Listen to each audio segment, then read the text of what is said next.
What's up, everyone? Welcome back to another video. It is beta update day. Well, as you can tell, I'm using Eloquence for my blind and visually impaired audience. Eloquence is no longer cutting off blocks of text as of now. I will thoroughly test this for y'all and let y'all know how it performs by this weekend.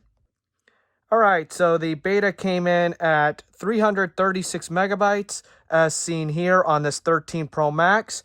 Its size may vary based on y'all. Public beta should be out around 4 p.m. Eastern Standard Time, Eastern Daylight Time today, and if not, it should be out now. If Apple decides to delay it again, then it will be out tomorrow, but should be, since we're on a weekly cycle, out the same day around 4 p.m., 5 p.m. Eastern. So I know some people were really up in arms about the Eloquent stuff and stuff like that, but, you know, I'm glad to see iOS coming together. There's not that much we have today when it comes down to release notes of, you know, what is fixed and what is not fixed. So, like I said, you can always find the documentation in my description. I'll leave it in the description down below.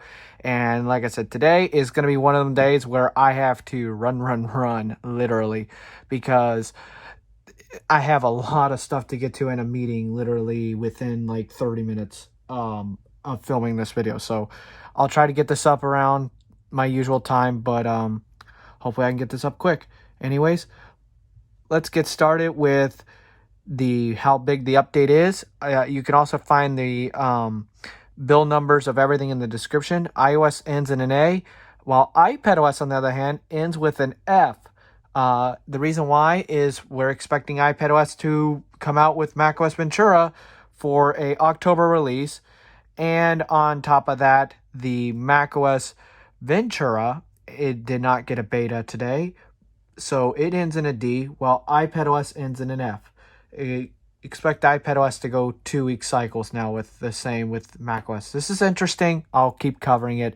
I got a I want to say about a 2 to 3 month review of macOS of iPadOS coming out, and then macOS Ventura also the same, because I have some thoughts, but to be continued on that. Let's get started. All right, so for voices today, we're going to use Siri Voice 4. Headings, links, headings, accessibility, heading level 3. First thing is accessibility. Resolved and fixed. The pointer won't behave correctly on the external display. So the pointer will not behave correctly on the external display. That has now been fixed in iPadOS in iOS 16, beta 7.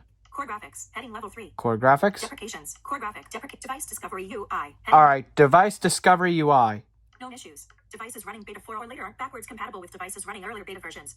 9. So devices are not backwards compatible with beta builds older than beta 4, and they are not compatible. The older devices are not compatible with builds of beta 4 and newer. Emoji, heading left, known issue. Emoji, heading left.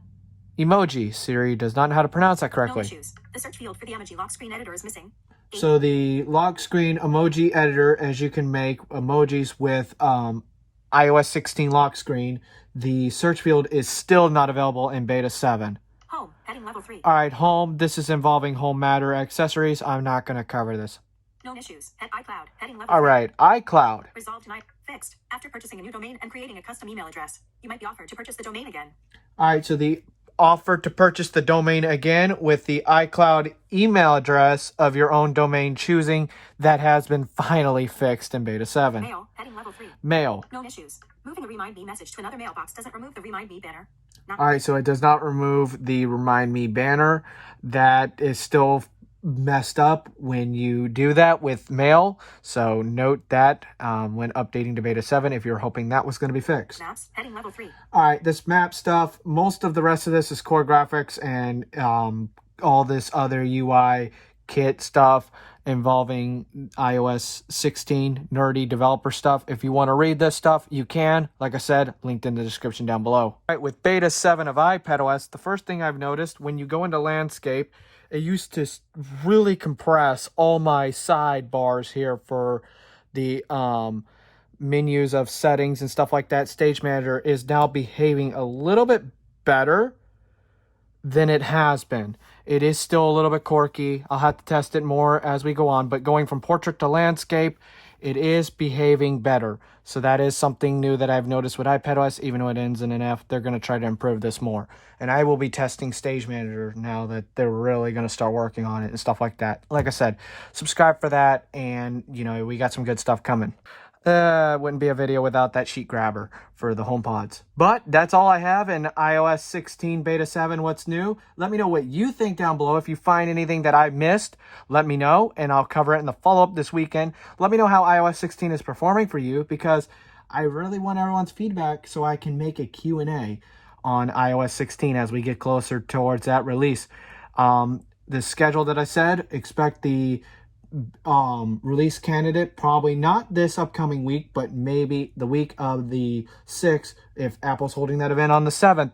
If we get a beta to next week, then expect that. If we don't, we go for a 2-week cycle before the release candidate. I would not be surprised either way.